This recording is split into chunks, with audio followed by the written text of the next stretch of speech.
खरं तर खराड बाबांच्या प्रकरणावरून हे कळतं की यशस्वी पुरुषामागे एक खंबीर स्त्री असते. अहो रोज एक दोन व्हिडिओ नवीन येतात, त्याच्यात वेगवेगळी कपडे परिधान केलेली व्यक्ती असते. एक ड्रेस असतो किंवा साडी असते. तरुण मुली नोकरीसाठी येत आहेत, तर महिला वर्ग आपल्या घरामधील सुखशांती अपत्य नसल्यामुळे बाबांकडे येत आहेत की आम्हाला अपत्य पाहिजे म्हणून. मग त्या भगिनीला डोक्यावर ग्लास घेऊन पुढे तोंड करून उभा राहायला सांगायचा आणि मूत्र आपलं ग्लास मध्ये घेऊन तिला तिच्या कानामध्ये सांगायचा की मी तुझा मागच्या जन्मीचा कृष्ण आहे, तू गेल्या जन्मी राधा होती माझी.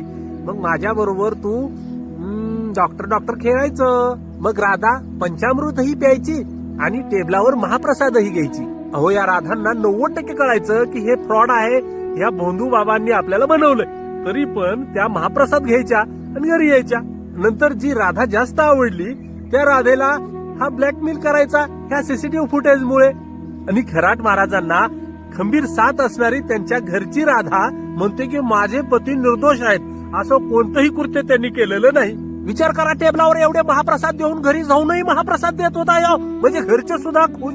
या वानरतोड्या खराताचं लग्न जमत नव्हतं. 39व्या वर्षी लग्न झालं, बायको 15 वर्षाच्या गॅप मध्ये मिळाली याला.